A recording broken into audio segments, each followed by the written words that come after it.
All right, good evening, family. Wish you all grace and peace for the Most High our Abba today as we continue in our study through the book of Romans. But before I get into Romans 11, I wanted to start with how Paul ended Romans 10, as we have been talking about these breakage of chapters, isn't how these epistles were written. And so they seem to find some odd breakings in the middle of something that Paul is bringing out. And so wanted to bring out what he concludes within Romans chapter 10 to segue into Romans 11 as they are all connected. So Priest Terry, if you may, pick it up in verse 19 for me, please. But I say, did not Israel know? First, Moses said, I will provoke you to jealousy by them that are no people, and by a foolish nation, I will anger you. So the Most High is talking about, if you go back to what Paul was saying, hearing the word of the Most High, right? It talks about sending a preacher, a messenger, giving you. And so Israel is with no excuse, as we've talked about. They had the personal relationship. They were given all the oracles, the ordinances, law, statutes, and commandments, which Priest Terry went through the 613 exhaustive list of things in which we were given. So there was no reason for Israel not to know this. And we know the prophets came and even prophesied of Hamashiach, who was to come. And so Paul goes on and talks about that Israel knew, and then Moses even warned them that the Father would provoke them to jealousy. And we're gonna come back to 10:19 momentarily, but let's continue, priest, and see what he says regarding Isaiah in verse 20. But Isaiah is very bold and saith, I was found of them that sought me not. I was made manifest unto them that asked not after me. But to Israel he saith, all day long I have stretched forth my hands unto a disobedient and gainsaying people. Okay, so there it is. There's the root of the issue, right? Israel was disobedient, right? We hear throughout scripture, Israel being stiff-necked. Right? And we read earlier about their hardened hearts, that condition of the heart. And we talked about this a little bit last time, and that's going to come up again here shortly. So now let's go and pick it back up in chapter 11.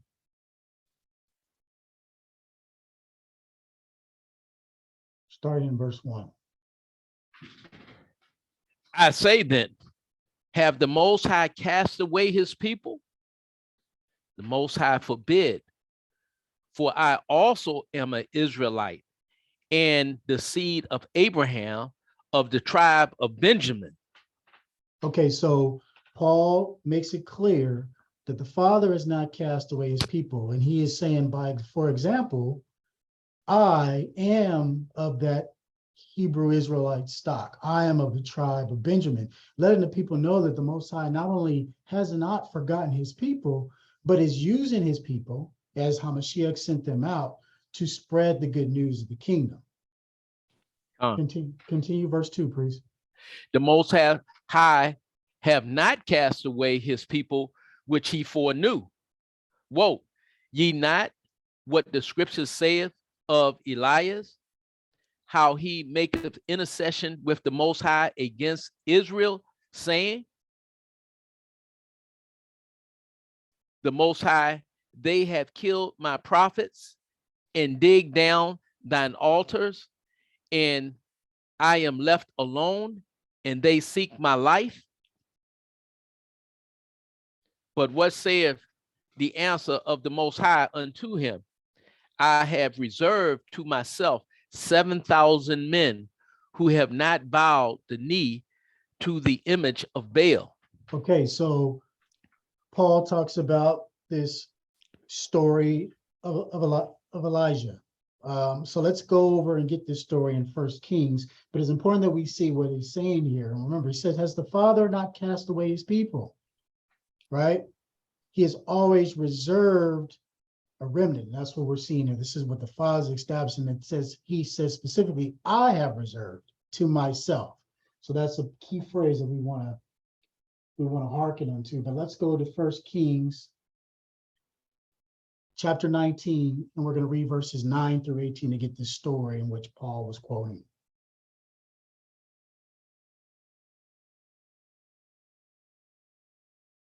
You there, priest? And he came thither unto a cave and lodged there. And behold, the word of the Most High came to him.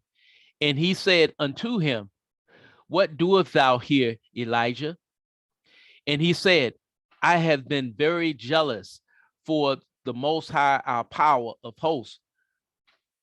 For the children of Israel have forsaken my covenant, thrown down thine altars, and slain thy prophets with the sword.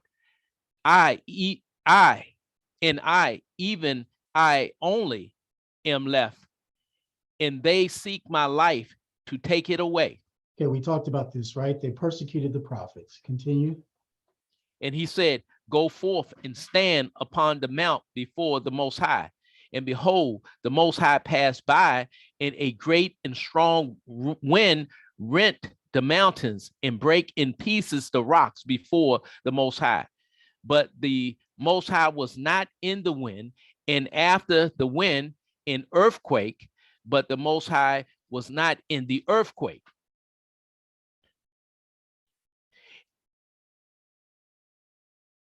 And after the earthquake, a fire, but the Most High was not in the fire. And after the fire, a still small voice. And it was so, when Elijah heard it, that he wrapped his face in his mantle and went out and stood in the entering of the cave. And behold, there came a voice unto him and said, what doest thou here, Elijah? And he said, I have been very jealous for the Most High, our power of hosts, because the children of Israel have forsaken thy covenant, thrown down thy altars, and slain thy prophets with the sword. And I, even I only, am left, and they seek my life to take it away. And the Most High said unto him, go, return on thy way to the wilderness of Damascus. And when thou comest, anoint Hazael to be king over Syria. And Jehu, the son of Nahash, shall thou anoint to be king over Israel. And Elijah, the son of Shaphat of Abimelech, Abimaholah, shalt thou anoint to be prophet in thy room. And it shall come to pass that him escape the sword of Hazael shall Jehu slay, and him that escaped from the sword of Jehu shall Elijah slay. Yet I have left me 7,000 in Israel, all the knee which have not bowed to Baal, and every mouth which have not kissed him. Okay, so if you were to go on and read the story, you'd hear about how the Father, brought victory through the 7,000. And again, this is during the time when the kingdom was split. So again, the Most High has always preserved a remnant of Israel. So let's go back to Romans 5. Romans 5. Romans, Even so then. Sorry, go ahead. Even so then, at this present time, also there is a remnant according to the election of grace. Okay, there's that word again, election, right? Election according to grace. Continue. And if by grace, then it is no more of works. Otherwise, grace is no more grace. But if it be works, then is it no more grace. Otherwise, work is no more work. Priest Terry went over this at length in his last lesson on Hebrews 10. So we'll need to go and drill that down and unpack it. But however, again, we didn't earn this through our good works. However, let's be clear, good works, as even Priest Terry testified of, are still essential, as James makes this very clear. But the foundation is of grace and faith, which come from above. We were called before the foundation of the world. We are those, as the scriptures say, and as Paul says, are those who he foreknew. All right, so verse 7 and 8, priest. What then?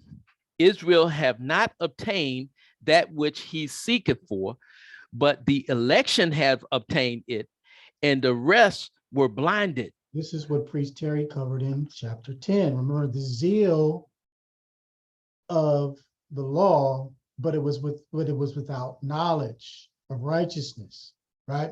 They were blinded of this truth, right? Even Paul himself was one who persecuted, thinking that he was persecuting and doing righteousness, but it was in his own mind. Verse 8. According as it is written, the Most High have given them the spirit of slumber, eyes that they should not see, and ears that they should not hear, unto this day. Okay, so again, this is the Most High that is doing the work here, that is blinding Israel. This was something that I brought out when we were talking about Hebrews chapter 10, but let's just go there again, because Paul was quoting Deuteronomy chapter 29, verse 4.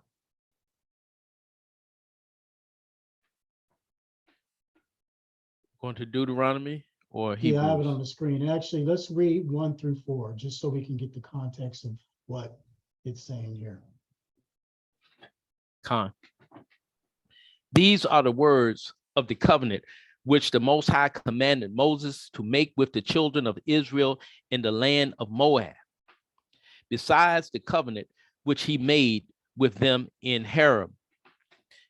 And Moses called unto all Israel and said unto them, ye have seen all that the Most High did before your eyes in the land of Egypt, unto the Pharaoh and unto all his servants and unto all his land.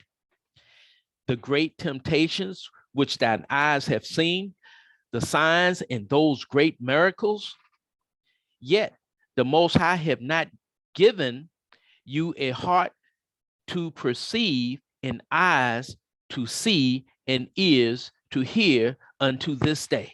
Okay, so they were given the covenant, right? They were given the 10 commandments along with all that which Priest Terry covered last time. But they did not, the Father had not given them the heart to perceive and the eyes to see and the ears to hear, which is, again, the covenant of death is why it's a covenant of death, because of our inability to do it without faith, without the Father. So why did they not obtain what they sought for? Well, again, we just read it, right? Their eyes were blinded. But why were their eyes blinded? Just said it. A lack of faith, right? Faith come by hearing, hearing by the word. It just says here in verse 4, they did not have a heart to perceive, right? They lacked faith. And we brought out some of these precepts in previous lessons, but let's touch on them again pertaining to this faith in the book of Galatians. This is Galatians chapter 2, verse 16.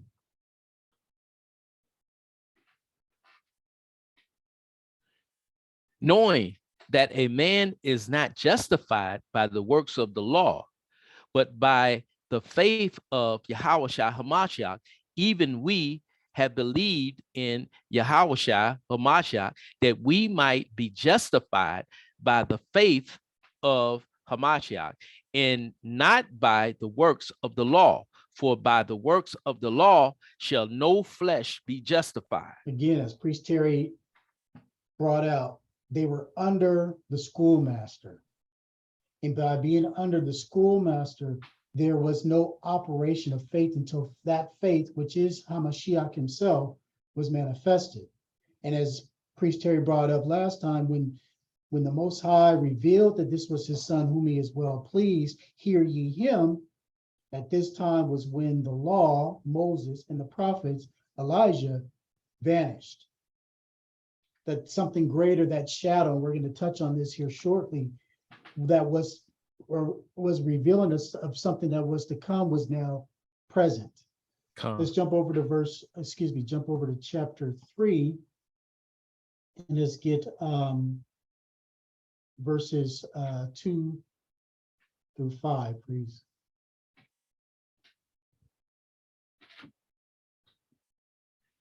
This only would I learn of you. Receive ye the Spirit by the works of the law, or by the hearing of faith? Are ye so foolish, having begun in the Spirit? Are ye now made perfect by the flesh? Okay, let's pause for 1 second. Why would Paul be saying this to the Galatians? Any thought? Again, it gets to what Priest Terry was bringing out about the law and those who have zeal for the law, and what they were doing to those who have now been freed through the Spirit. Right? Are we seeing this? He says, how have you begun in the Spirit and you now made perfect by the flesh? There are those who have not received, right, who do not have the faith, that keep trying to bring those who have been freed from the bondage of the law of sin and death back under the schoolmaster. So this is what Paul is addressing here. Continue, verse 4. He therefore that ministereth to you, Verse 4. Have ye suffered so many things in vain? If it be yet in vain? He therefore that ministereth to you the Spirit in work of miracles among you, doeth he it by the works of the law, or by the hearing of faith? Again, there it is. And in verse 6, it says, even as Abraham believed, the Most High was accounted to him for righteousness. That is our standard. That is our foundation in which the whole promise was birthed out of. All right. Any questions on that? We're seeing this. So the Father is establishing that there is this election of grace. And this grace, through the promise, right, that the Father, even Israel, who Paul has been so willing to throw himself on a metaphorical thorn to save, the Father has a saving plan for Israel in the time appointed. And it is him that is doing the work. Are we seeing that? Even the blindness, which we're going to touch on here shortly. So let's go back to Romans 11, verses 9 and 10, please. And David said, let their table be made a snare and a trap and a stumbling block and a recompense unto them. Let their eyes be darkened, that they may not see, and bow down their back away. So this is again David in the book of Psalms. I'll just state it here. You can note it in your notes for those taking notes, but it's from Psalm 69, 22 and 23. And it reads, let their table become a snare before them, and that which should have been for their welfare, let it become a trap. So again, let's think about what he said, that let their table be made a snare before them, and that which should have been for their welfare, let it become a trap. let their eyes be darkened, that they see not, and make their loins continually to shake. It's exactly what Moses stated in Deuteronomy 29:4. Con. Let's get another precept, and this is, let's just close it. One second. You have to add it.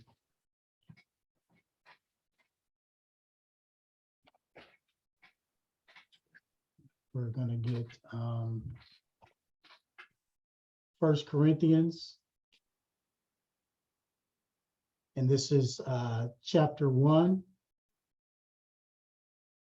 verses 18 through 23.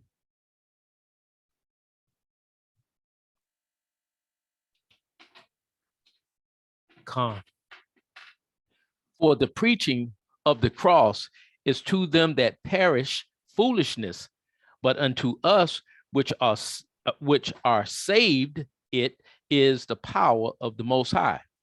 For it is written, I will destroy the wisdom of the wise, and will bring to nothing the understanding of the prudent. Where is the wise? Where is the scribe? Where is the disputer of this world? Have not the Most High made foolishness the wisdom of this world? Okay, pause for 1 second. Who does this sound like? That Priest Terry touched on in chapter 10, that I alluded to earlier. Someone that was wise, been trained in the law, right? A lawyer who persecuted those. Mm-hmm. You sound like Paul? Was Paul not a lawyer? Was he not educated in law, but yet he was foolish Mm-hmm. to those things of the Most High? So Paul is, so again, remember, Paul's the one writing these things. Paul is speaking of himself when he says the preaching of the cross is to them that perish foolish. He was one of those who was perishing Right. in foolishness, Yep. thinking that he was just doing righteous acts by persecuting, again, what we just read, the table that became a snare before them, right? So Paul was one of those, among those whose eyes were darkened until the road to Damascus. Interesting enough, when we read in that story in 1 Kings, it was in Damascus in which the father had spoken to Elijah for another story, another time. Continue again, priest. Where were you? Verse 20, 21? 21. For after that, in the wisdom of the Most High, the world by wisdom knew not the Most High. It pleased the Most High by the foolishness of preaching to save them that believe. For the Jews required a sign, and the Greeks seek after wisdom. But we preach Hamashiach crucified, unto the Jews a stumbling block, and unto the Greeks foolishness. There it is.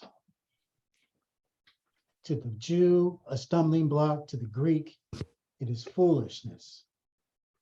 So this is what is happening to Israel right now, right? There is a stumbling block because they were given this law, this ordinance in which they place so much value and weight in, which that understanding that is vain in the eyes of the Most High.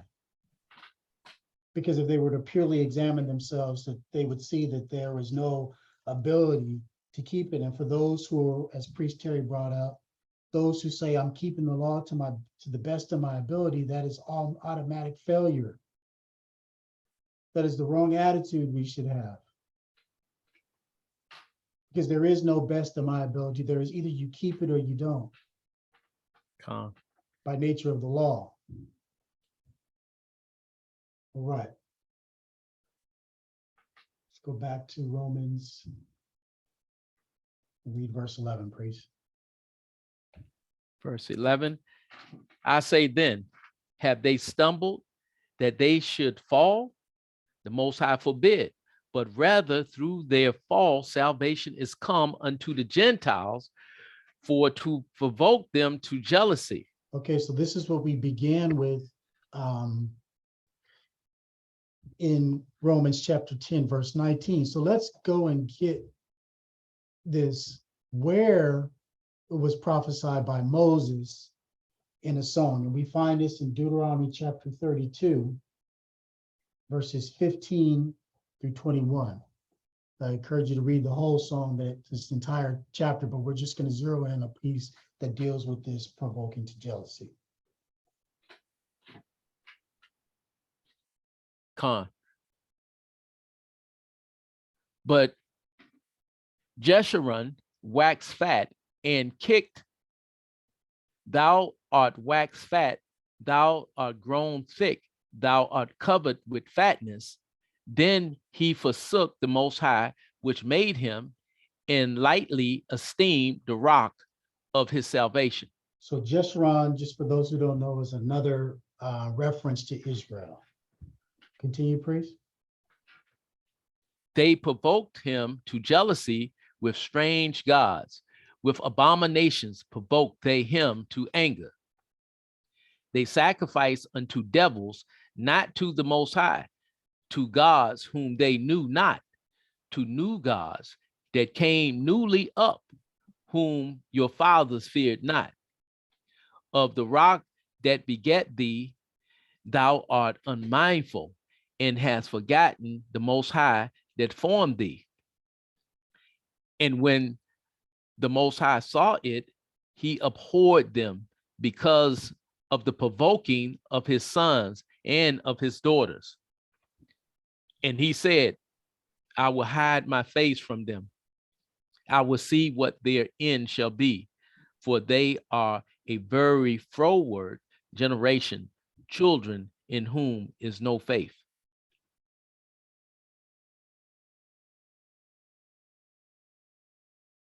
Verse 21. They have moved me to jealousy with that.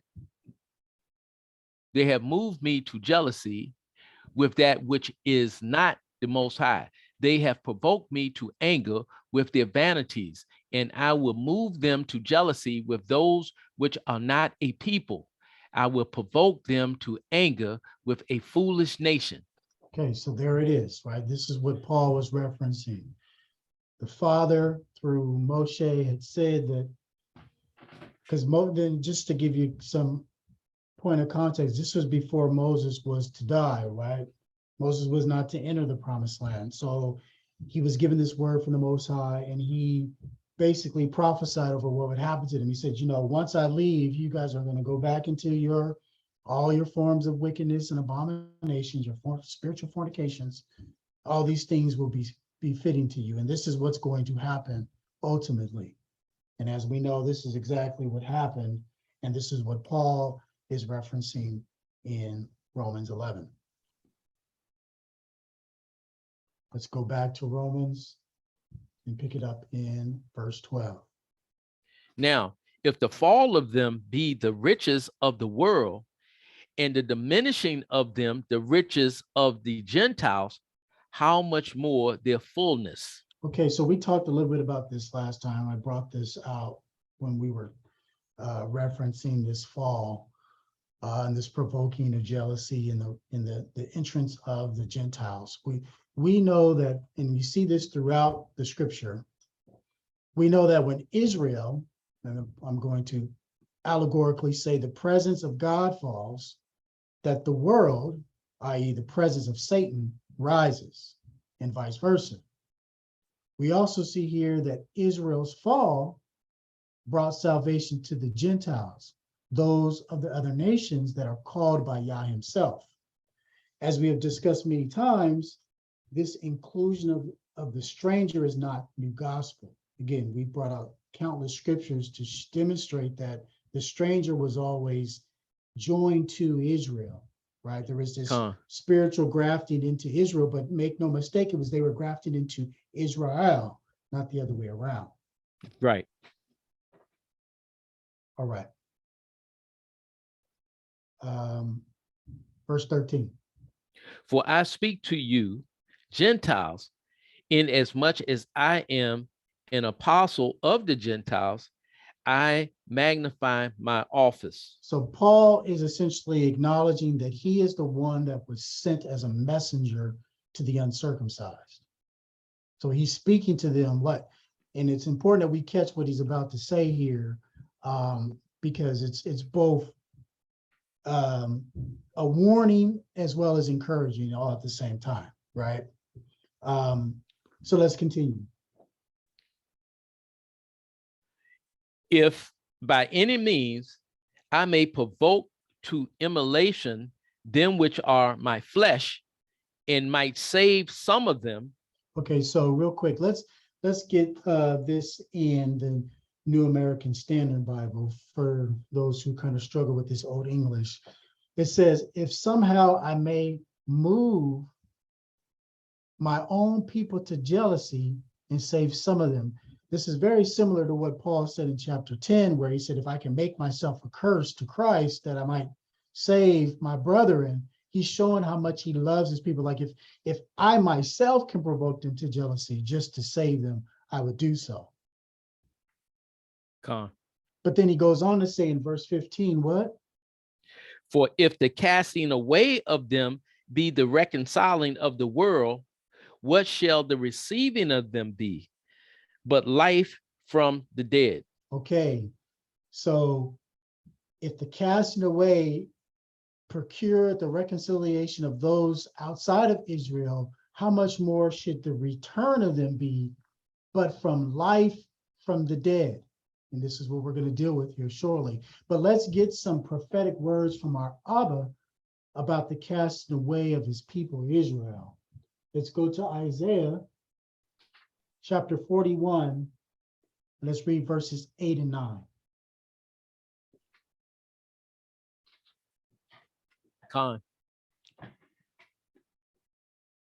But thou, Israel, art my servant, Jacob, whom I have chosen, the seed of Abraham, my friend. Thou whom I have taken from the ends of the earth, and called thee from the chief men thereof, and said unto thee, thou art my servant. I have chosen thee, and not cast thee away. Yeah, the Father said he is not cast away. Israel is chosen. Jeremiah 33, verses 23 through 26. Moreover, the word of the Most High came to Jeremiah, saying, considerest thou not what this people have spoken, saying, the two families which the Most High have chosen, he have even cast them off. Thus, they have despised my people, that they should be no more a nation before them. Thus saith the Most High, if my covenant be not with day and night, and if I have not appointed the ordinances of heaven and earth, then will I cast away the seed of Jacob and David, my servant, so that I will not take any of his seed to be rulers over the seed of Abraham, Isaac, and Jacob, for I will cause their captivity to return and have mercy on them. So in other words, it says cause their captivity to return. It means to return from captivity. So it calls it to cease and have mercy on them. And we know that the Father, for those of us who are now keeping our days, we see that the covenant of day and night has not ceased. So this is an everlasting covenant that he has made with Abraham, Isaac, and Jacob. Again, making that connection to the promise, which we're going to touch on here momentarily. The promise versus the works, the law, and so on and so forth. Let's get one more precept. Let's go to Hosea. We know this did happen for a time period because this is what was brought up in Romans chapter 10, verse 17, priest of Hosea chapter 9. 9 and 17. My Abba will cast them away because they did not hearken unto him, and they shall be wanderers among the nations. Okay, so we know that, and this was what was brought up as well, is that the majority of Israel is still in blindness, right? And we read, starting out, where Paul was talking about this remnant. So we know the majority of Israel was cast away, right? He preserved a remnant that remained in Judea. And then we know what happened post Yahushai's death, what happened to the trodden down of Israel by Rome, which was all prophetic, and warned by the Mashiach, which we're going to see here as well, that there was this casting away from the land, right? We talked about this before in previous lessons, that Israel's tied to the land. When he talks about the fruitfulness of the land, he's talking about the fruitfulness of the people. He's talking about that the land is desolate. He's also talking about the people are desolate. So in Romans 15, he said, for if the cast away of them is be the reconciling of the world, what shall the receiving of them be but life from death? So question, family, what is life from death? Anyone? What is it to have, what is it to get to receive life after death? Another way of putting that. Resurrection, right? To come alive after death is to be resurrected from the dead. Khan? Khan. Okay, so hold on to this understanding of resurrection as we see what Paul says next. This is Romans 11 and 16. We're going to break this down.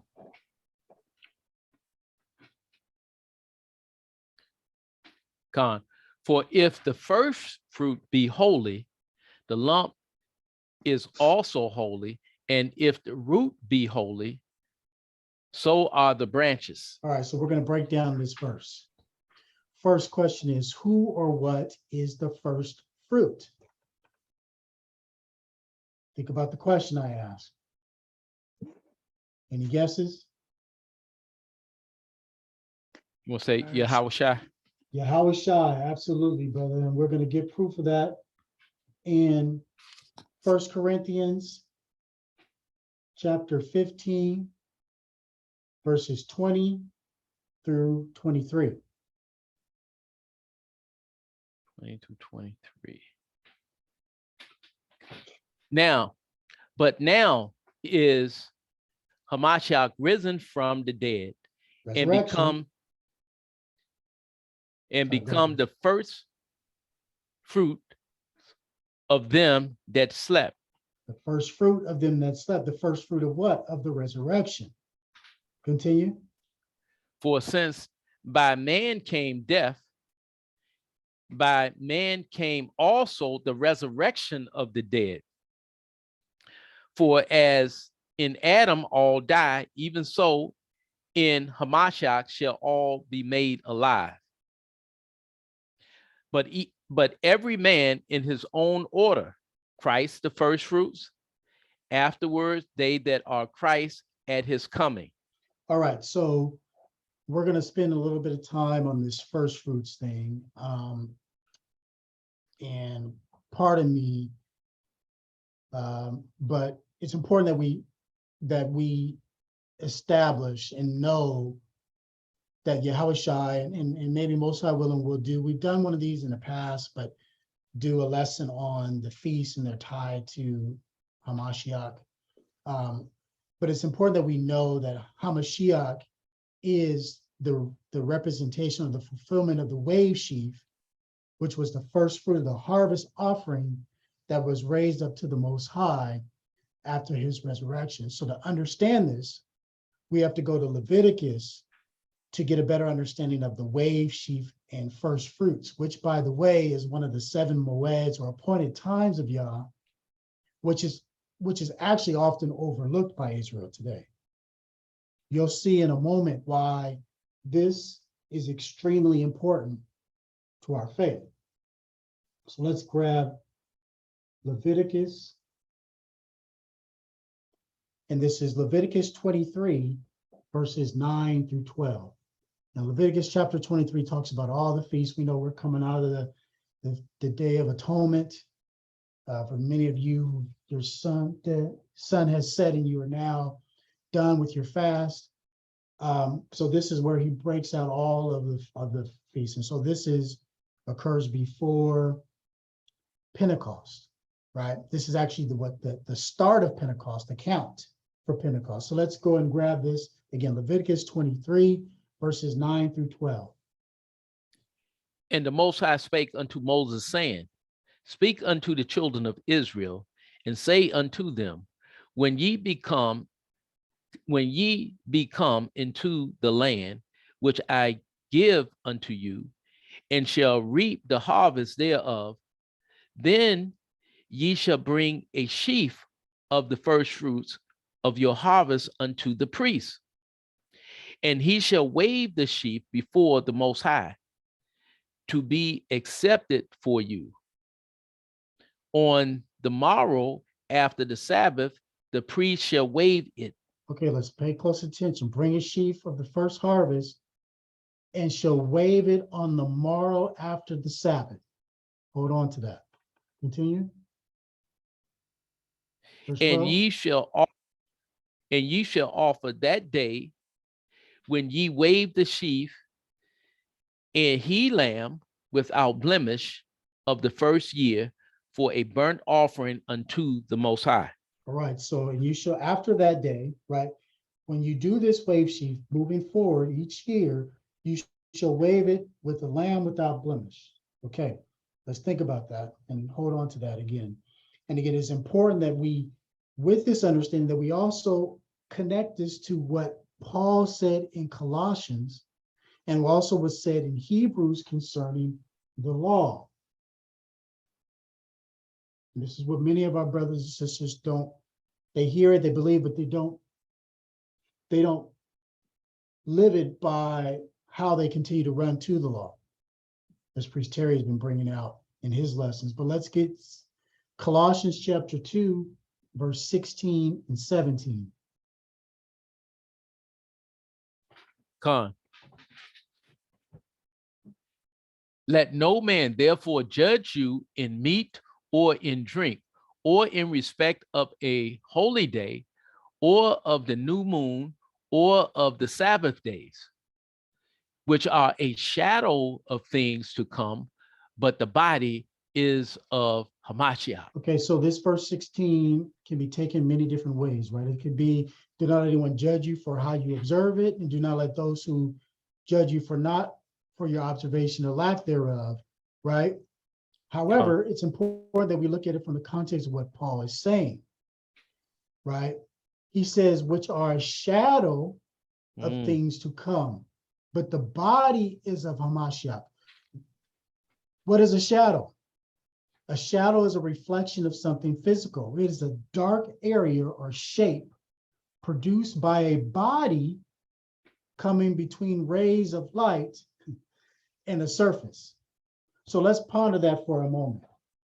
It is a dark area shape produced by a body coming between rays of light and a surface. So Paul is telling us that Yahushua is the actual body. These are shadows and types of. Right. Remember what his name means. His main name means Yah is salvation. He is the right arm of Yah. He is the light of the world. In Hebrews 10, we get further understanding of this. This Hebrews 10 and 1. Con. For the law, having a shadow of good things to come, and not the very image of the things, can never with these sacrifices which they offered year by year continuously make the comers thereof perfect. Okay, so again, a shadow of good things to come, not the very image. But we continue to want to run to the shadow and not accept the very image that these shadows were revealing to us. And as we've been talking about the law, Moses, right, allegorically, and when you think about when the transfiguration and the prophets, right, Elijah, are fulfilled by Hamashiach. That was a moment of two witnesses testifying of who Hamashiach was, Mm-hmm. that he was the fulfillment of what they preached about. Con. So now we're still on this first fruit thing, because it's important that we get this. Let's get the fulfillment of this moed, right? This first fruits of the harvest, appointed time in the Gospels. So we're going to journey here through John, Mark, and Luke. But we're gonna grab and we're gonna jump here. So we're just gonna grab first setting the stage, because Hamashiach was setting the stage, and Priest Terry talked about this in Romans 10 when he talked about ascending up to heaven and coming down, right? This is exactly what this is meant to mean for us, right? We don't need to go back up and grab him and bring him back down. That work has already been done. But Hamashiach, he spoke of these things, of what was to come before his death and resurrection. So in John 3:13, this is what he says. And no man have ascended up to heaven, but he that came down from heaven, even the Son of Man, which is in heaven. So he makes it very clear up to this point, no one has ascended up to heaven. We talked about this in a previous lesson, maybe a study within itself, but no one has ascended up to heaven at this point. But he that had come down was saying, also establishing that he came from heaven. So he descended to earth before he reascended back up to heaven. And then in John 6 and 62, he says what?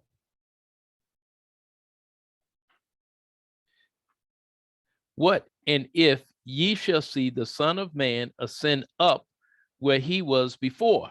Now remember who he's talking to, right? These are folks who are questioning who he is, and they're thinking he's speaking blasphemous, which is why they wanted to kill him. But he said, what if you shall see the Son of Man ascend up where he was before? First establishing again where he comes from. He is not of this world, right? But that he will ascend again, right? And we know there was witnesses that witnessed his ascension, okay? So now let's go to where we start to see this manifested and come to pass. So let's first just read John. This is John 20. Read verse 1, priest, and we're going to jump down to 17 and 19. Just want to establish the time here. The first day of the week cometh Mary Magdalene early, when it was yet dark, unto the sepulchre, and seeth the stone taken away from the sepulchre. Okay, so she came at what is known as dawn, the dawning of the day, right? So the day had not necessarily started. It was still dark, but you can see remnants of light when they came, right? What is the first day of the week? Is that not the morrow after the Sabbath? Sabbath, seventh day. So this would be the first day. So this would be the day after the Shabbat, correct? Okay, let's jump down to verse 17.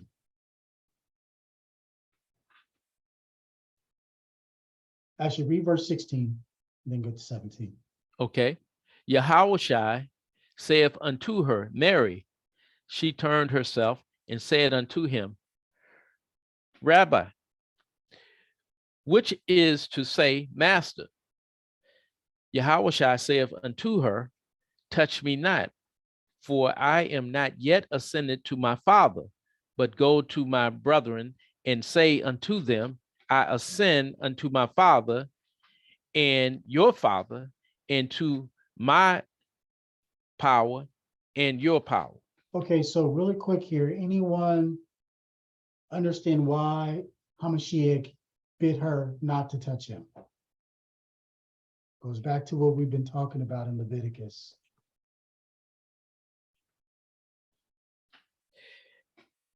Priest Terry? He had not been in his glorified body yet, had he? Well, he had been in his glorified body, but he had not been ascended yet. He had not been offered to the Father. So think about again, He had to in be terms, clean, without spot, without wrinkle, absolutely, and she had she sin would, on her. absolutely, Oh, she yeah, would have she couldn't be defiled touched. him in Yeah. his, he could not be touched before he is first offered. Otherwise, it would defeat the purpose of his death, burial, and resurrection. Right. Are we seeing that?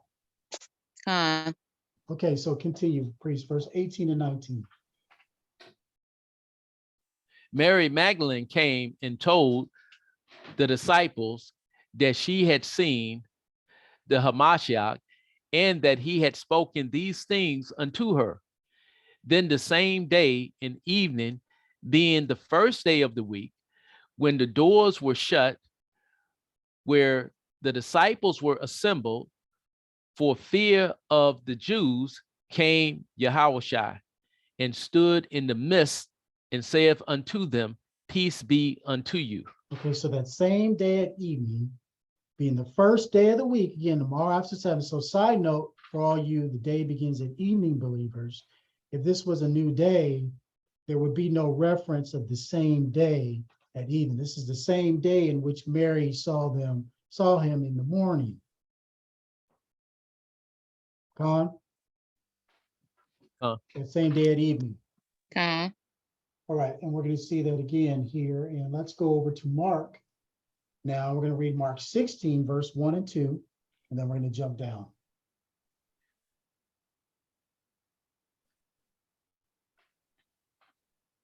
And when the Sabbath was past, Mary Magdalene and Mary, the mother of James, and Salome had brought sweet spices that they might come and anoint him.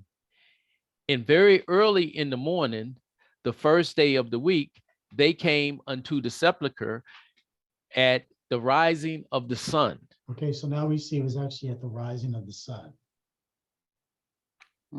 Let's jump down to verse 9 and read 9, and we'll jump a little bit, but start in verse 9.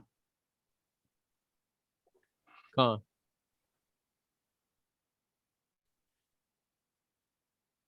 Now, when Yahushua was risen, early the first day of the week, he appeared first to Mary Magdalene, out of whom he had cast 7 devils.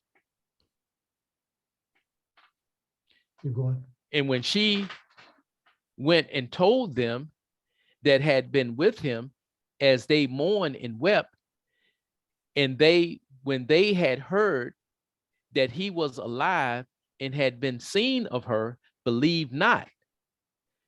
After that, he appeared in another form unto 2 of them as they walked and went into the country.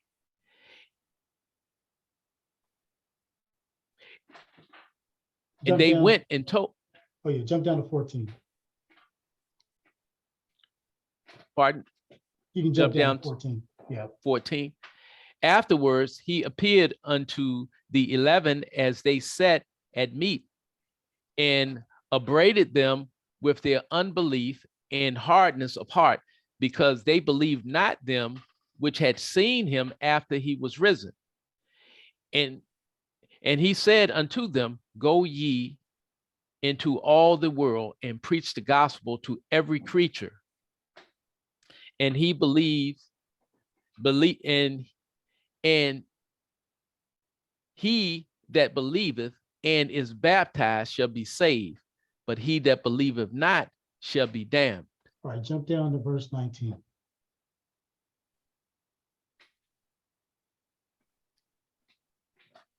So then after the Messiah had spoken unto them, he was received up into heaven and set on the right hand of the Father.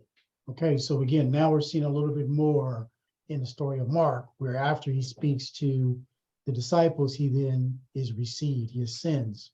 Right, let's get one more. We just completed the book of Luke, but let's get this to further drive home the point. This is Luke 24. Read verses 1 through 3. Now, upon the first day of the week, very early in the morning, they came unto the sepulchre, bringing the spices which they had prepared. and certain others with them. And they found the stone rolled away from the sepulchre. And they entered in and found not the body of Yahushua HaMashiach. All right, let's go to verse 15. And it came to pass that while they communed together and reasoned, Yahushua himself drew near and went with them. All right, so we're going to jump again, and we're going to jump to 24 to 36.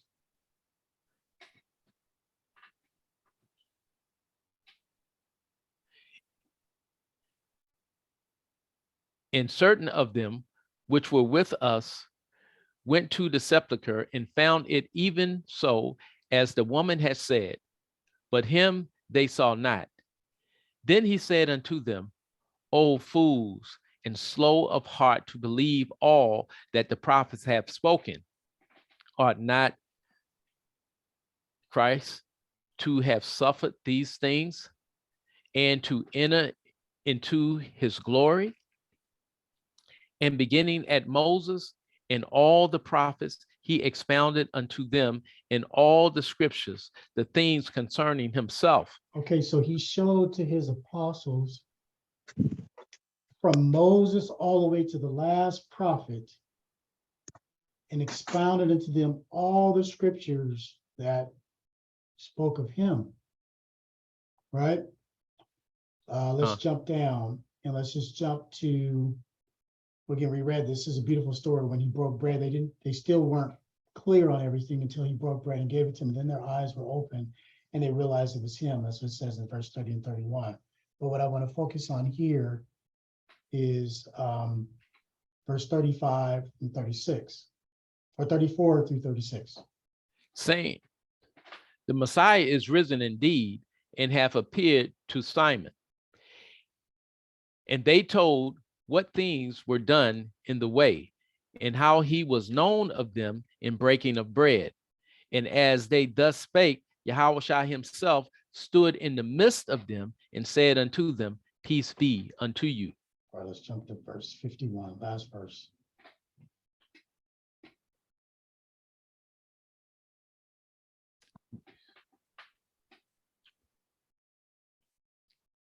And it came to pass, while he blessed them, he was parted from them and carried up into heaven.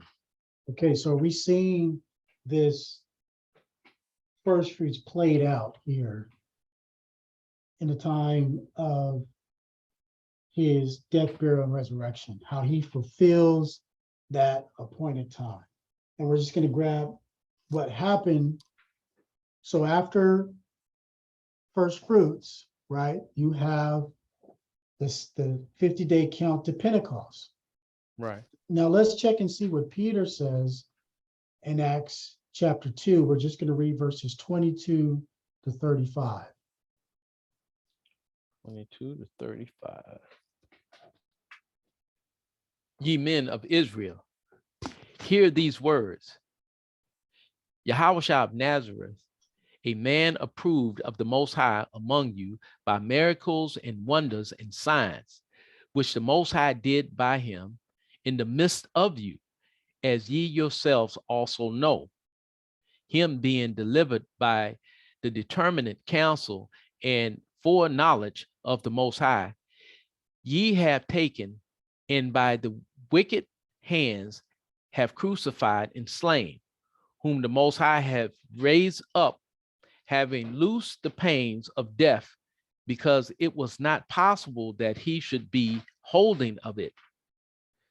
For David speaketh concerning him, for I foresaw the Messiah always before my face, for he is on my right hand, that I should not be moved. Therefore did my heart rejoice, and my tongue was glad. Moreover, also my flesh shall rest in hope, because thou wilt not leave my soul in hell, neither wilt thou suffer that Holy One to see corruption. Real quick, he says, therefore did my heart rejoice and my tongue was glad. Moreover, also my flesh shall rest in hope. Again, this is what Hamashiach is doing, right? That we may rest in the works of our flesh in the promised hope of salvation through Yahushua.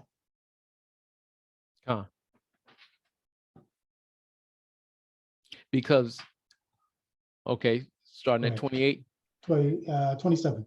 27. Because thou wilt not leave my soul in hell, neither wilt thou suffer that Holy One to see corruption.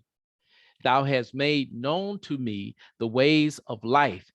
Thou shalt make me full of joy with thy countenance.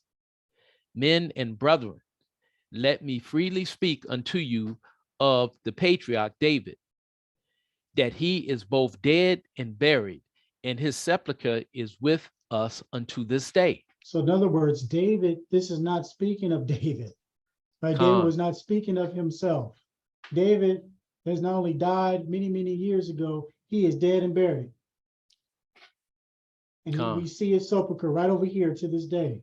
So, but he says, what we do know about David, and his Psalms are filled with prophecy, he says what in 30?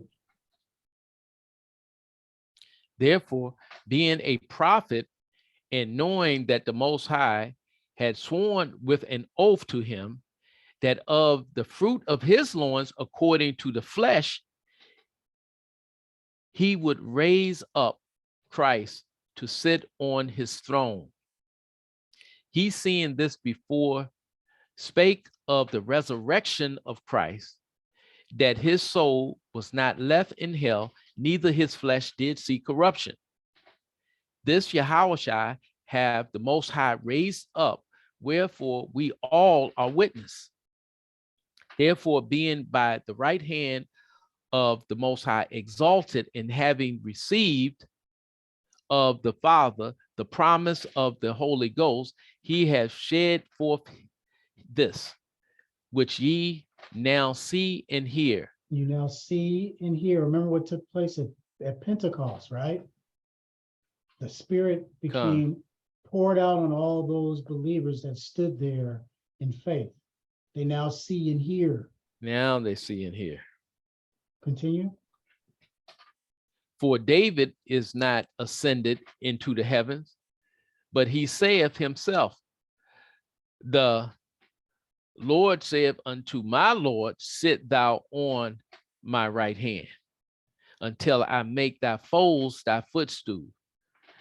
Therefore, you can stop there, priest.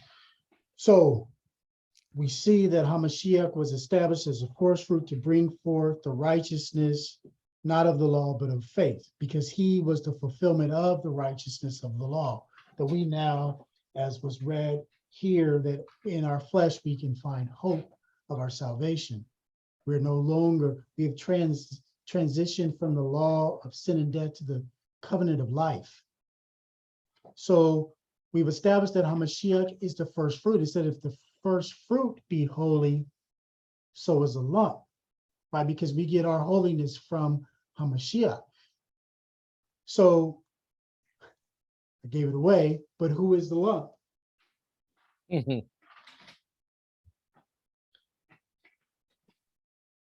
Let's get it in 1 Corinthians chapter 5, verse 7.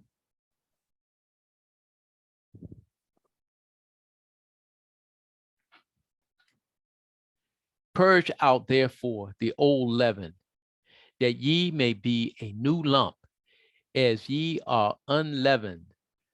For even Christ, our Passover, is sacrificed for us. Okay, so the believers of Hamashiach, the body of Hamashiach, is the lump. Again, we are justified by faith. We are declared righteous through Hamashiach. Okay, so now that we got the first fruit and the lump, now we got to move on to the root and the branches. So question, who is the root?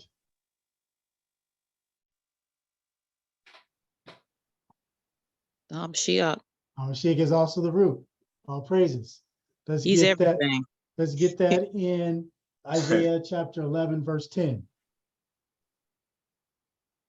Isaiah 11:10. Come.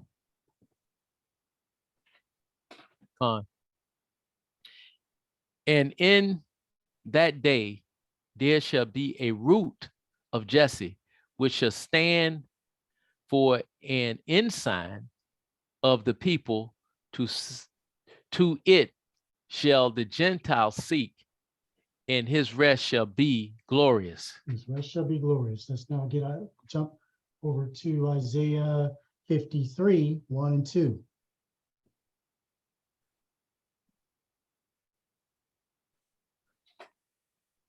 Who have believed our report, and to whom is the arm of the Most High revealed?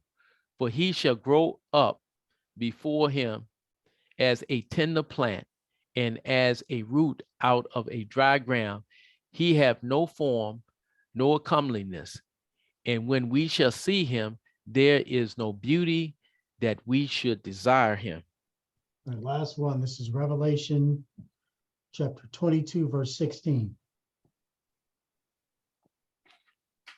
I, Yahushua, have sent my angel to testify unto these things in the churches. I am the root and the offspring of David, and the bright and morning star. Okay, so we got the first fruit, the lump, the root, and now lastly, the branches. Who are the branches? Hamashiach, Nope. Not that one. Most High's branch. Some branches gonna be cast onto the fire. So we're gonna see this. So if Ah. he's comparing the two, right? He's Children. comparing the first fruit and the lump, that which comes from a tree, right? Or from the ground, the first fruit and then the lump, right? That follows the first fruit. And then you have the root of something, and there are those that's the branches that spur out from the root. Right. So just like the first fruit is him and we are the lump, if he's the root, And we are the branches. we are the branches. The See, children. the children of Israel. Israel are the branches, and we're going to get this in scripture, right? Let's go Proverbs. This is Proverbs 11 and 28.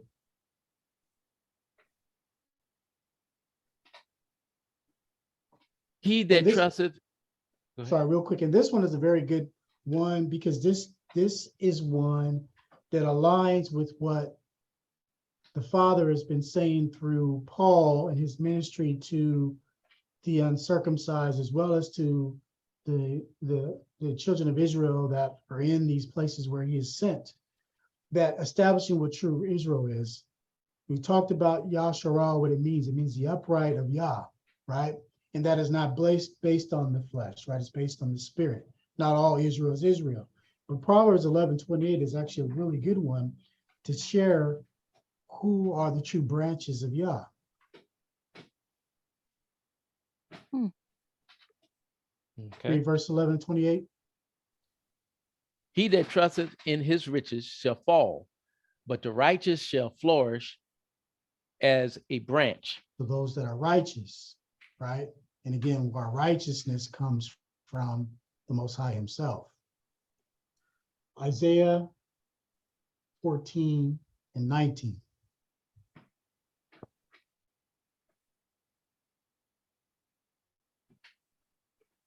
But I thou want to be art this branch.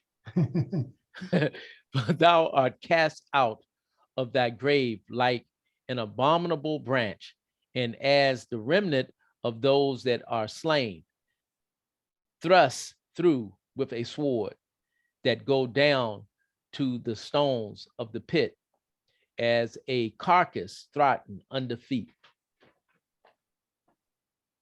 And in Isaiah, this is what the Father says about his people. Isaiah 60 and 21.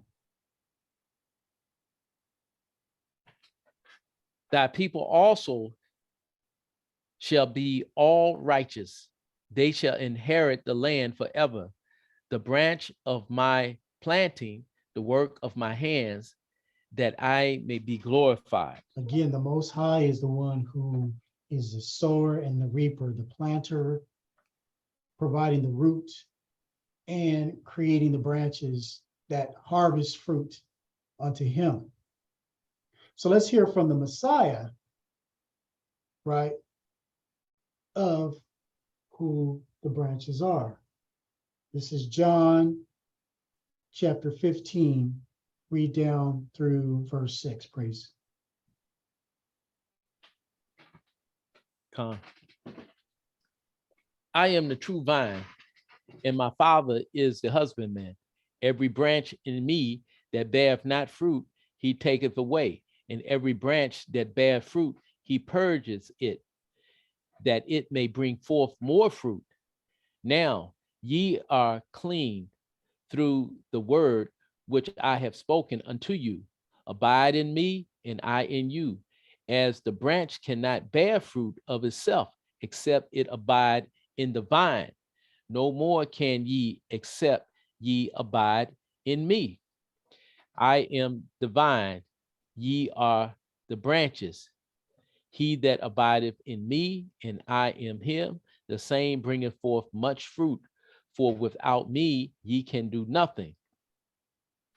If a man abideth not in me, he is cast forth as a branch and is withered, and men gather them and cast them into the fire, and they are burned. Okay, so those that do not abide in Hamashiach are cast away, right?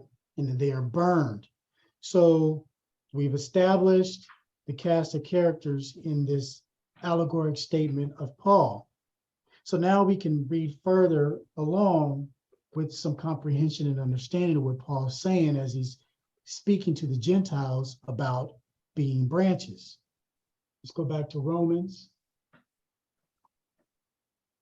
Pick it up in verse 17, please. Come. And if some of these branches be broken off, and thou being a wild olive tree, wert grafted in among them, and with them partakers of the root and the fatness of the olive tree, boast not against the branches. But if thou boast, thou bearest not the root, but the root thee. So let me read this in the English Standard Version, verse 18. It says, do not be arrogant toward the branches. If you are, remember it is not you who support the root, but the root that supports you.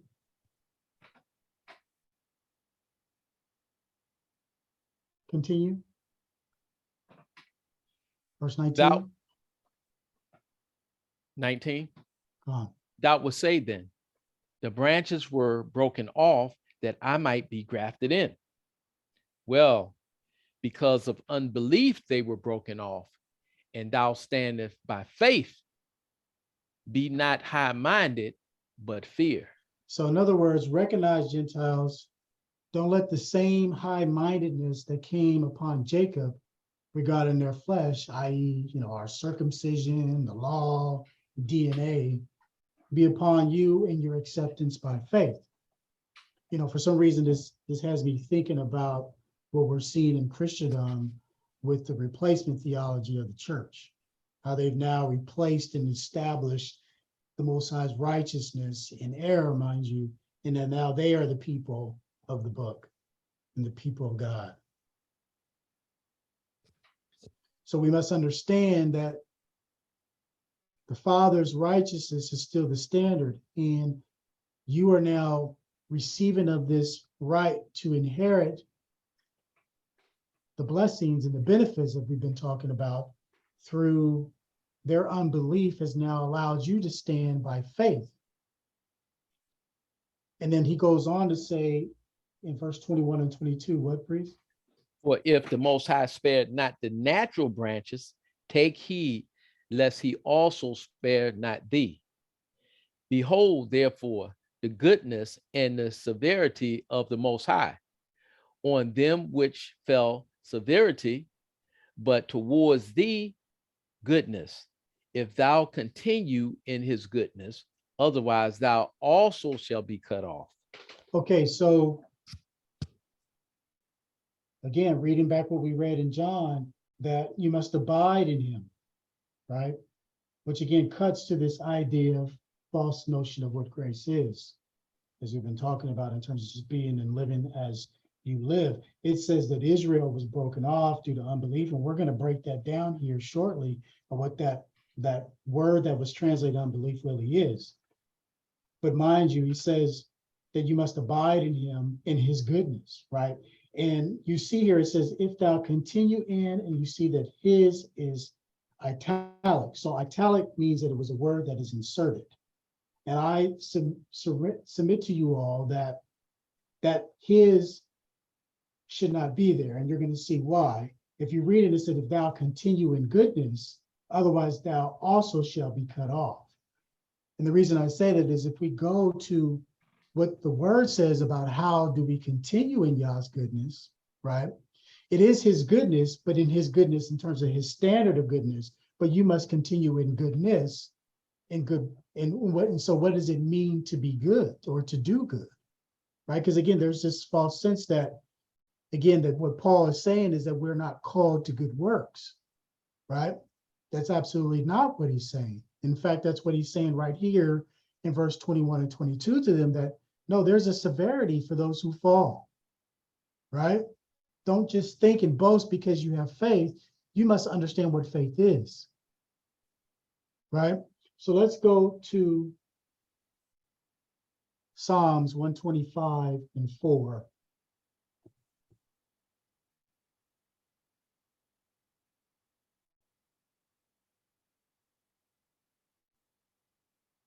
Because again, remember, family, this faith thing is a heart condition, right? We read in 29:4, they had a hardened heart. So once your hearts are turned to the Father, there's a change that naturally takes place.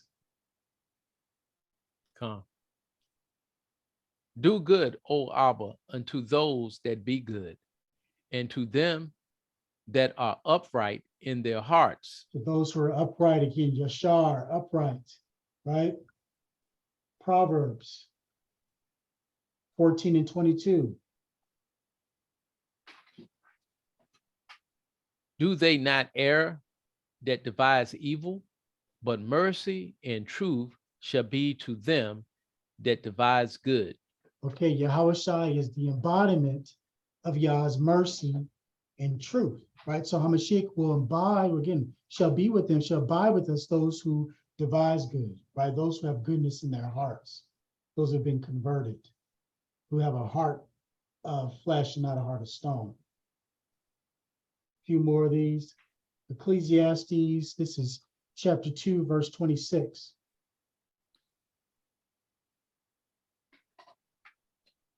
For the Most High giveth to a man that is good in his sight wisdom and knowledge and joy, but to the sinner he giveth travail to get together and to heap up, that he may give to him that is good before the Most High. This also is vanity and vexation of spirit. So again, we cannot continue in sin, as we've been talking about. If you continue in sin, there is no sacrifice for sin, right? So there is a standard that should be a witness in the earth of your transformation. And to the good, the Father gives wisdom and knowledge and joy, right? These are all gifts of the Spirit, right? Oh. Couple more, Micah 6 and 8. Okay, Micah 6 and 8. He have showed thee, O man, what is good, and what doeth the Most High require of thee, but to do justly, and to love mercy, and to walk humbly with thy Abba. Okay, so question is, to do justly and to love mercy and to walk humbly, is that grievous works of the law? No. Those are not grievous commandments. Anyone who says they follow Hamashiach, this is exactly what he did, right? He was just, he was full of rich in mercy, and he walked humbly. He came humbly, right? We read about him coming comely, not comely, right? So this is us following after Hamashiach, abiding in him. That's what the Father requires of us as his children. And lastly, one that we're very familiar with, Ecclesiastes 12, 13, and 14. Many times we stop at verse 13. But it's important that we grab 14 as we talk about what Paul is ministering to the Gentiles. Let us hear the conclusion of the whole matter. Fear the Most High and keep his commandments, for this is the whole duty of man. For the Most High shall bring every work into judgment with every secret thing, whether it be good or whether it be evil. Again, we are still commissioned to do good works, right?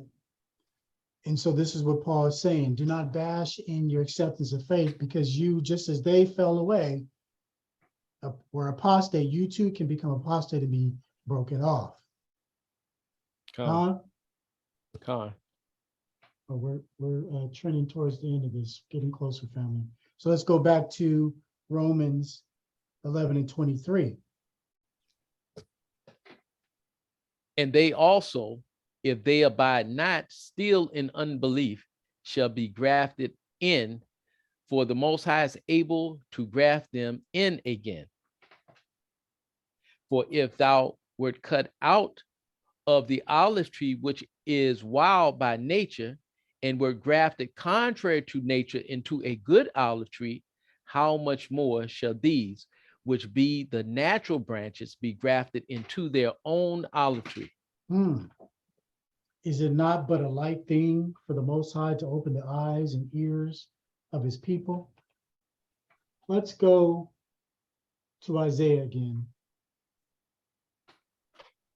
And let's read chapter 49. We might jump around for time's sake, but let's pick it up in verse 1. And then we'll jump probably towards read 1 through 7. Listen, O owls, unto me, and hearken, ye people from far. The Most High hath called me from the womb. From the bowels of my mother hath he made mention of my name. Again, those he foreknew. Continue. And he hath made my mouth like a sharp sword.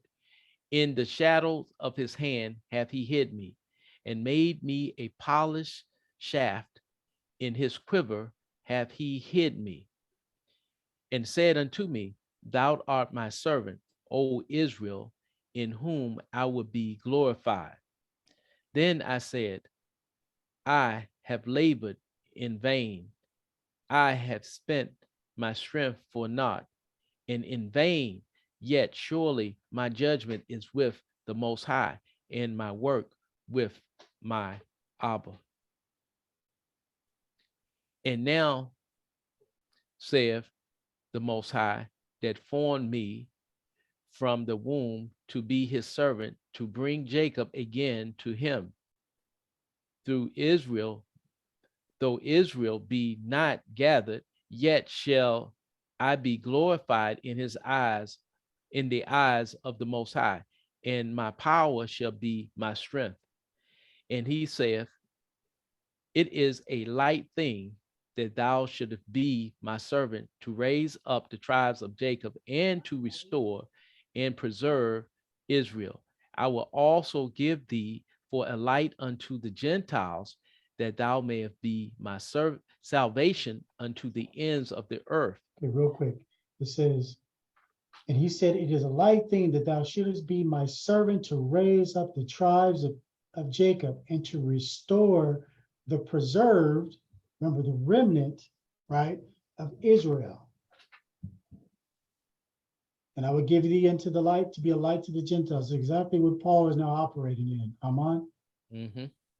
Okay, verse 7. Read 7 and 8, please.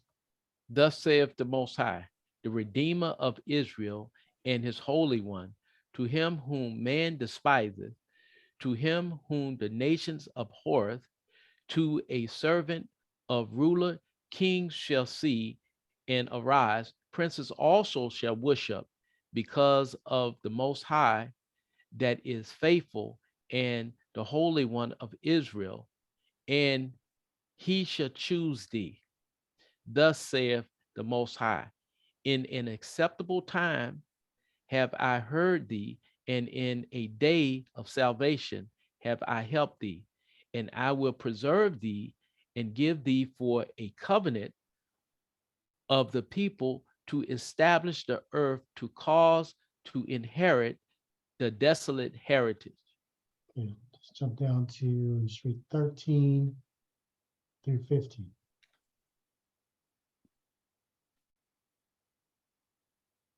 O sing heavens, and be joyful, O earth, and break forth into singing, O mountains, for the Most High have comforted his people and will have mercy upon his afflicted.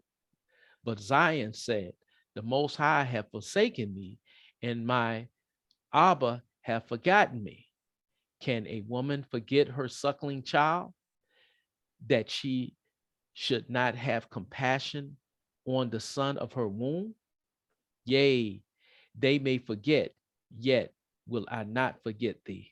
Again, this is a promise. The Father has promised that he would not forget Israel. He would not cast away his people. As Paul said, will he cast away his people? Most High forbid, right? So he's trying to get them to, these Gentiles to understand, look, this is a time, this is a season for you, right? Come. This is a season for you other nations to come and to be grafted in, because the first shall be last. HaMashiach is going to reawaken the children of Israel when the time of the Gentiles has Is been fulfilled. fulfilled. Right. And this is what he says in the next verse. Let's get it, priest. Okay. What verse we at now? This is Romans 11:25.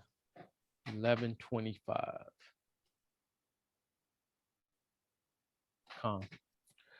For I would not, brethren, that ye should be ignorant of this mystery, lest ye should be wise in your own conceit, that blindness is in part is happened to Israel until the fullness of the Gentiles be come in.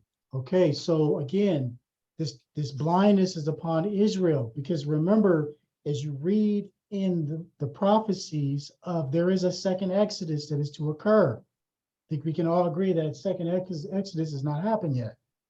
Con? Con. So what is if we hearken back to the original Exodus, is when the Father brings Israel out of bondage. Mm-hmm.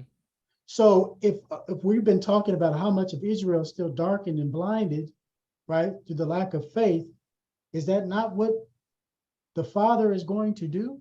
Is that not what we've been reading in Jeremiah 31 and Isaiah and Jeremiah and Zechariah about this awakening and the Father pouring out his Spirit? And when he does that, when he seals his children, right, then comes the clouds and the HaMashiach coming back as that raging lion to finish the work Mm-hmm. that is yet to be fulfilled. And in fact, HaMashiach spoke of this in Luke 21:24, when he talked about all this desolation and destruction that would happen to Israel. And let's just grab that real quick, priest. This is Luke 21:24. And they shall fall by the edge of the sword, and shall be led away captive into all nations, and Jerusalem shall be trodden down of the Gentiles until the times of the Gentiles be fulfilled. Okay, so there's a time for fulfilling for those who shall receive his voice in faith and receive of this covenant. And then there's a time of fulfillment for those who have persecuted Israel, that will also die by the sword. And we know right now that Israel, regardless of where you consider the land of Israel to be, that all these lands are trodden down by Gentiles, that they're being ruled by other nations and not by Israel itself. And so HaMashiach warned that this would happen, right, until the times are fulfilled. So Jerusalem, Zion would not be restored and occupied by true Israel, all 12 tribes, until the times of the Gentiles are fulfilled. And again, this includes those that inherit the kingdom by faith. The Most High will awaken his people. We on this line today are among those whom Abba has breathed eternal life into. This is the Ezekiel 37. The dry bones are coming to life again. We are being reminded of our ancient ways and coming back to the Father. We are living in these last days. All right. Getting closer. Verse 26.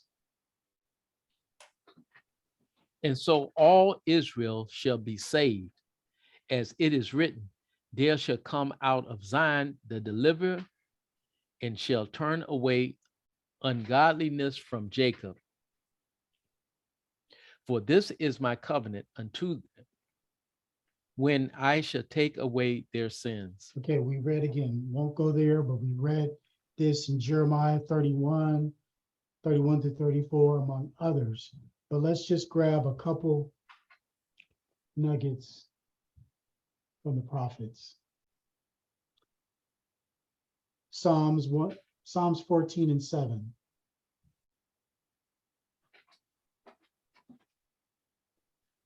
Oh, that the salvation of Israel were come out of Zion, when the Most High bringeth back the captivity of his people.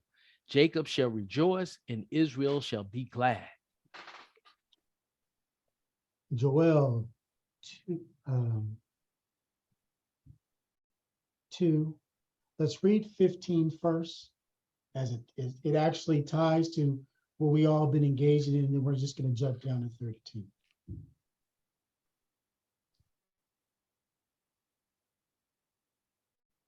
Read 15 and 16, please. Blow the trumpet in Zion, sanctify a fast, call a solemn assembly, gather the people, sanctify the congregation, assemble the elders, gather the children, and those that suck the breast. Let the bridegroom go forth of his chamber, and the bride out of her closet. Okay, so this is future prophecy, but we are rehearsing, right? These are shadows of the body, right? Because we are being prepared for when the time appointed does arrive, we won't be caught slipping like a thief that comes in the night. Verse 32, please.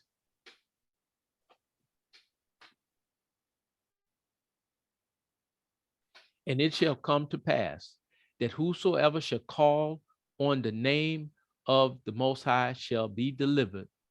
For in Mount Zion and in Jerusalem shall be delivered, and the Most High has said, and in the remnant whom the Most High shall call. There it is. There's the remnant that shall be called. We are among the remnant who have been called and hear his voice. A couple more here. And this is going to tie to what Paul concludes with, but let's go to Isaiah 45. For time's sake, we'll jump around here again, but let's pick it up in verse 11 and read through verse 17.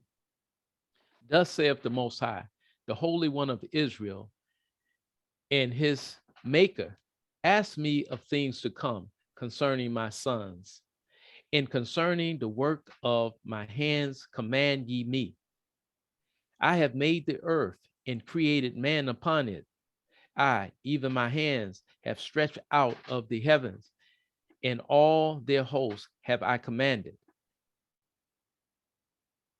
I have raised him up in righteousness, and I will direct all his ways. He shall build my city, and he shall let go my captives for the price nor reward, saith the Most High of hosts. Thus saith the Most High, the labor of Egypt and the merchandise of Ethiopia and of the Sabians, men in stature shall come over unto thee, and they shall be thine. They shall come after thee in chains, they shall come over, and they shall fall down unto thee. they shall make supplication unto thee, saying, surely the Most High is in thee, and there is none else. There is no Elohim. Verily,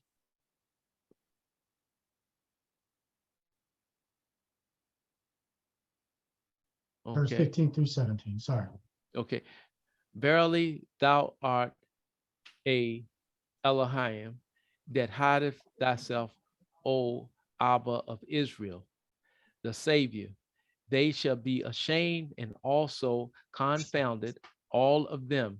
They shall go to confusion together that are makers of idols.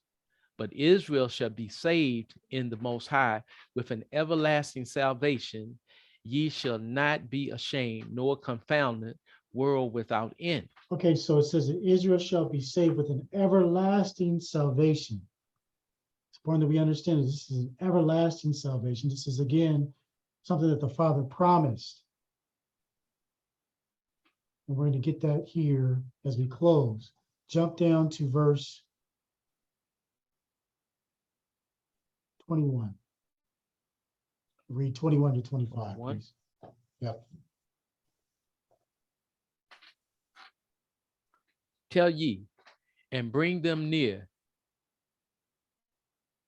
Yea, let them take counsel together, who have declared this from ancient time, who have told it from that time. Have not I heard the Most High? And there is no Elohim else beside me, a just power and a savior. There is none besides me. Okay, so Look, again, he says that who has declared this from ancient time, and who have told it from that time? Have not I, the Most High, again, foreknew, right?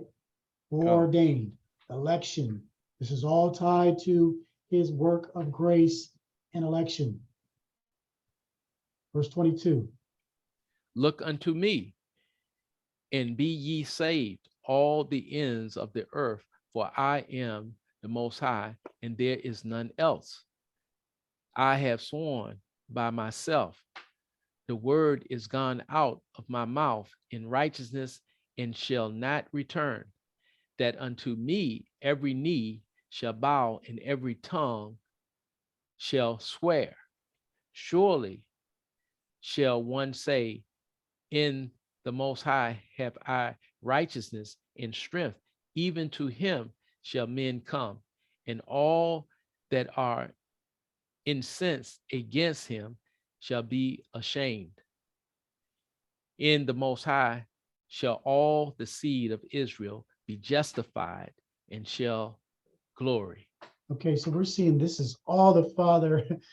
You don't see anything that man has done here in Right. this, in 45. Nothing here says what man has done other than what man has done wrong. This Mhm. is all what the Father said that he would do, and that his word will go out not void, right? Will not return to him empty, as he says in other places, right? So this is, again, Paul is establishing with these Gentiles, look here, yes, you've been grafted in for a time, for a season, but the Father's word was always promised to his children, to Jacob, to Israel, whom he first loved, Mhm. who Hamashiach himself came for, but not for those of this fold only, right? Come. But again, the foundation, this is why Israel was given the oracles, the ordinances, the laws, because he knew that Israel would break them. And that through the line of Israel, through the house of Judah, he would bring deliverance to secure for them salvation that would be extended to all the seed of Abraham, who is of faith and of the Spirit. Come. Almost done. So Paul says all that, and then in 11:28 he says this regarding Israel. As concerning the gospel, they are enemies for your sakes. They're enemies for your sakes because why? Because they had not received it, right? They had not heard it yet. He's talking about those who have not heard, right? Those who have not, those who still operate in unbelief. They're your enemies for the gospel. But watch this. But as touching the election, they are beloved for the Father's sake. For the Father's sake, they are beloved. There's no greater love than the Father's love. And he goes on to say in 29, what, priest? For the gifts and callings of the Most High are without repentance. So his gifts and his call and his election and grace is without change. This is what we just read in Isaiah 45, right? The promises and the will of Yah supersede all broken covenants of man. Let me restate that. The promises and will of Yah supersede, are greater than all the broken covenants of man. For in Malachi 3:6, he says, for I am the Most High, I change not. I change not. Therefore, ye sons of Jacob are not consumed. Because had it been for us, oh yeah, we would have been consumed. Right. Because we broke the covenant. But he's not going to break his promise. Con? Con. All right, so let's continue. Romans 11:30 and 31. For as ye in times past have not believed the Most High, yet have now obtained mercy through their unbelief, even so have these also now not believed, that through your mercy they also may obtain mercy. Again, as we just talked about, how through the fall of Israel, it brought forth mercy and grace. So in other words, the Most High isn't a hypocrite, right? He is just and fair. So the same measure by which the Gentiles receive mercy, so shall Israel, right? Because we talked about, Paul talks about that if you as a circumcised Hebrew Israelite do not keep the commandments of Yah, you are no better off than the uncircumcised. You're pretty much uncircumcised in faith. And that one who is uncircumcised in the flesh, but keeps the law through the spirit of Yah, is actually circumcised in the heart. Which basically is saying we all are in need of his mercy, right? Because what does he say in 32, priest?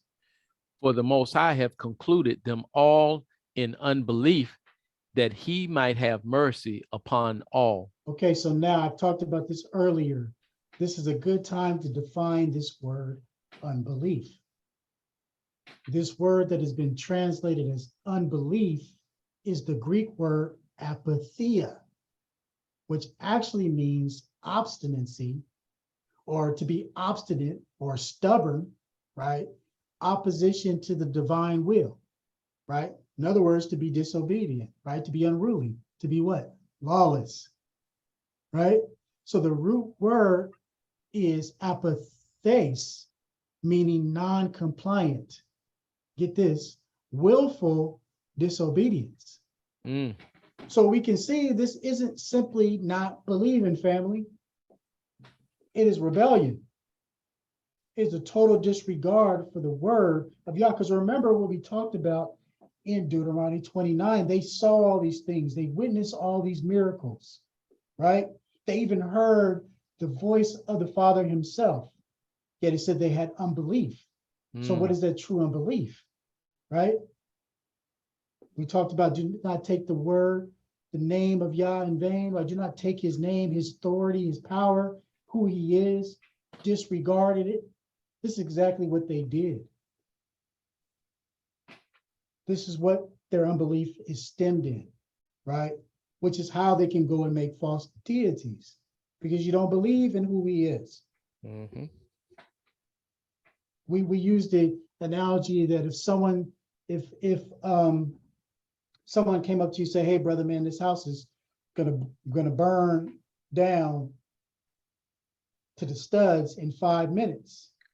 You say, oh brother, I believe you, but you're still sitting there. Do you really believe? You're still sitting there. Con? So Con. this unbelief is a much deeper meaning and understanding, and it's important that we get this when Paul says this, that for the Most High concluded them all in unbelief, right? That he might have mercy upon them. Because again, going back to the righteousness of works, same reason why Hamashiach did not allow the devils to speak of righteousness and truth and told them to shut up, that they had to hear directly from the Father. So we cannot save ourselves. We need the Father to deliver us, which is why he said that I alone am God. Which is why we read in 45, he is the one doing all these things. I am one. And in Romans 3:23, if you recall, we read, for all have sinned, all have been rebellious, all have been disobedient, all have been acute. We can all be probably raise our hand of willful disobedience, mind you, right? And come short of the glory of the Most High. So we're all in need of mercy. And the Father is rich in mercy, but he's merciful to those who he renders mercy to, which we're seeing who that is. And in good fashion, we see what Paul says in 33. Oh, the depths of the riches, both of the wisdom and knowledge of the Most High. How unsearchable are his judgments, and his ways past finding out. For whom have known the mind of the Most High, or who have been his counselor, or who have first given to him, and it shall be recompensed unto him again. For of him, and through him, and to him are all things, to whom be glory forever. Amen. So it says, for of him and through him and to him are all things. So I want to conclude with this from Isaiah 55 to round this out, because this is essentially what Paul is saying here. So let's go to Isaiah 55. We're going to read verses 6 through 11. Con. Seek ye the Most High while he may be found. Call upon him while he is near. Let the wicked forsake his way, and the unrighteous man his thoughts, and let him return unto the Most High, and he will have mercy upon him, and to our Elohim, for he will abundantly pardon. Okay, again, we're seeing here that his mercy comes to those who return back to him. For my thoughts are not your thoughts, neither are my ways, or neither are your ways my ways, saith the Most High. For as the heavens are higher than the earth, so are my ways higher than your ways, and my thoughts than your thoughts. For as the rain cometh down and the snow from heaven, and returneth not thither, but watereth the earth, and maketh it bring forth in bud, that it may give a seed to the sower, and bread unto the eater. So shall my word be that goeth forth out of my mouth. It shall not return unto me void, but it shall accomplish that which I please, and it shall prosper in the thing whereto I sent it. All praises to the Most High. All praises.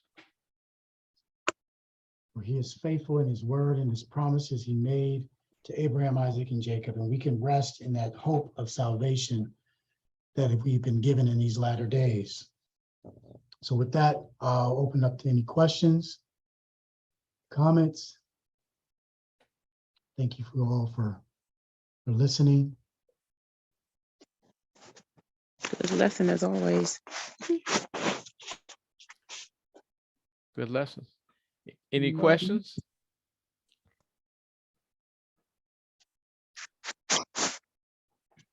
All right, I'll stop sharing and I will stop recording. Thank you, family. Welcome. Excellent lesson.